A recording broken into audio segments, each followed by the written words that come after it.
This like an tempted. How much more is the money? Now you that is talking now. So can you prove it of your? Let me now say your prosperity. You get young record. No, it's a graduate. But no, he just change the logo. A man still is a graduate because this is now nothing like your appearance alone. About going themselves, no, we can begin on wedding league. And then that no be other mama that day. That day I was very angry. I was because I don't argue. I will accept so. He got champo in never and yet never. But not that thing, no, and he will on a wedding that day. That's not the day. I'm just showing come all that within a face. Yeah, you know, woman, once I accepted Christ, temptation will come. And he wants to believe in that doctrine. Temptation be going, the more I overcome, the more my faith will be growing. So you might be saying nothing like temptation, nothing like suffering, everything will be added on to me. You know what I mean? Someone didn't know church which can actually. Why haven't they conceived now? You know, when it comes to during those times of, I have taught you now, tithe now the origin of tithe. Now, when it comes to my offering, my seed, all these things started, okay, where after the death of Christ, and then now we're gathering of now Christians in Bidosi. The tithe and the other things, seed or offerings, to give it to pastor, then establishment of every member in the church, so that everybody will be equal. But to make an alliance and sacrifice, but during the time of Paul, yeah. To establish something. You understand? All these things, man, at this generation, that into their pocket, enriching themselves. Then those poor people are in an area are going more poorer. Because how can you be in church and say give us never lack? Give us lack, oh. You know, that's why I told some people, and when some things Christianity will look from traditions, teachers here and now practice here, but it will not work for them. It will only work for those who are in that tradition. Now, if you tell me that givers never lack, I'm poor. For example, I am poor. I'm giving to the church. Then, now to the extent they say that you can only give to a fruitful ground before you prosper, before your giving will make sense. That means you cannot give poor. That means you cannot give to poor. You cannot give to poor. Not that you must bring it to the altar, to a fruitful ground. Then you ask yourself, now, that altar had a pope. Who owns the altar? Pastors. Thank you. Then how can that what I am giving to the church will generate something for me? Because the more I'm giving, then what I can make or nana. But now bringing it back to the tradition, ebe has where me adopt. Ebe has where the practice. When you bring something to the altar, odogo anya na this altar, abro ihe na aba na pocket. Na this altar na enwe particular divine entity na-enye ya ihe. Inyecha that entity ihe na that temple ahụ, anọrọkwa ebe ahụ sikwe ya ihe ahụ ibu wee bịa. Anybody bịalụ na that time ahụ enyere that offering will partake in it. That is love in sharing. you did something on a fruitful ground. Because Imagona, any force not behind this altar is powerful. You understand? Then they now Hesuriye General Christianity JTE using it to bring to take so many people's wealth. Okay. And when somebody now my friend DJ's work here, I saw a very, very big vision that God instructed you to give out this your CRV Honda to the church, that the more will come. Once you do, use this your card to sow a seed of faith. You will see the bigger one will come. So my friend, the big one here, see, if you are looking for sow it in my life, that my own will germinate more than I will care. Then I now opened the eyes of that my friend. See, this is the tactics they use to scam so many people. There is nothing like prosperity gospel and church.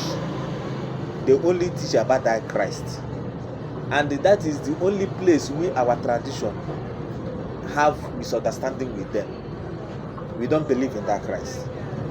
We saw that Christ as a prophet, just like Prophet Elijah, Prophet Elisha, and others. You understand? We are seeing him as a prophet, just like in a case when a Muslim and where Prophet Muhammad with the Quran. And in to all these religions, they have a prophet or somebody, the founder. But when it comes to ordinary spirituality, there's no founder. You won't say this person is the founder of this, or this person is the founder of this. No. And what are the founder? So that's why our ordinary is not a religion, but it's called a spirituality. But all these churches, therefore, in the body of Christ, teach onye nka, teach from onye nka. Onye nke ekwenye na nka, onye nka so mba. No boho nka hi bunyelu ko okunyelu. And they say that they are still serving the same God. Choosing and they preach something else. Deeper life and they preach something else. Christ Embassy and they preach something else. Kingdom Faith to Damina Kingdom Network and they preach something else. Catholic and they preach something else. The same body of Christ. You understand? Then it's to show that nobody have understood how to read and interpret the Bible. You have very different doctrines here. Nobody was able to understand the Bible or preaching the Bible context by context. Because before you want to preach that Bible, and we got so many people, all people that read that Bible, you have to be in their shoes. For example, now, when Abraham did the here, 5 books, Moses did the here, you have to, the generation, that's their own generation where they that Bible, and this generation of ours is not the same. Their view on how they see things and our view is not the same. Okay, just like example, during their generation, Old English, I say again, that this rained cat and dog. And when a generation that cannot use that English, and when new generation that cannot use that English. When you use that kind of English in their own generation, because they were not in the era, and they use that kind of grammar, cat and dog, or they will not be able to understand what you mean. Rather, they will understand maybe that it rained cat and the dog was in. So before you interpret it, you have to be in the position of the writer and the environment and their era at that time to see what they are seeing, to at least to understand their view. When you cannot do it, what you are preaching is nonsense. What you are preaching doesn't have light. Rather, you are bringing Bible verses to scam people. As I use this grammar now to give you an example now, then it will now show you that those people now they look those Bible then. And when so many things are added in existence during their own time, and then when choice of words that they were using that time that was very, very conversant with them during that period.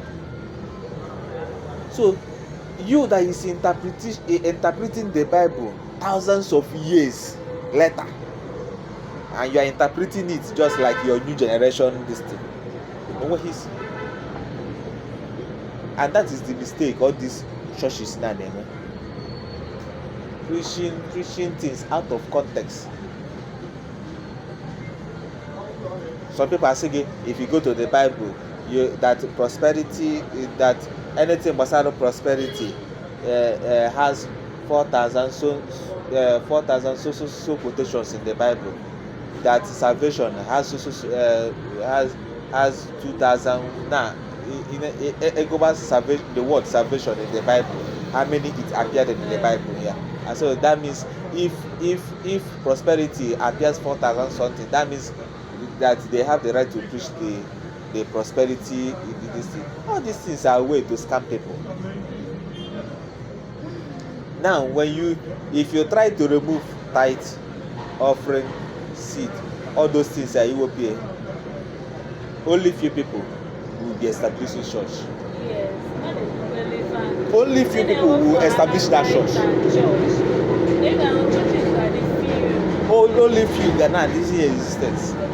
Then offerings. Why are they offerings in the church? Yes, we know that the body of Christ, according to them, need the money to maintain their churches and all. But you cannot use because of it. Read the Bible now, scam her. They preach things out of context.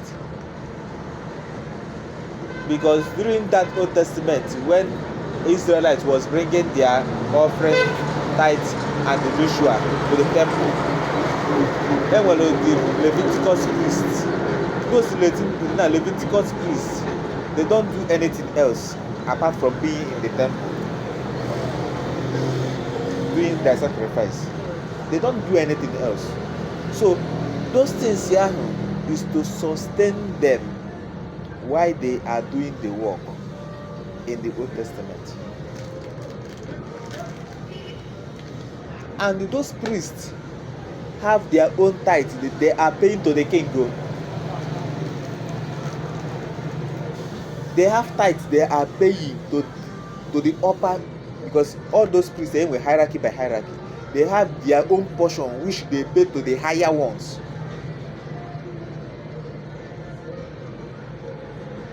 But Ebedamina was able to counter so many things. You understand?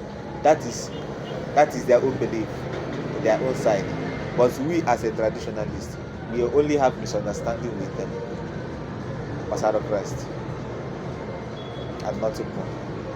We are not seeing him as God. But you see why we are not seeing him as God.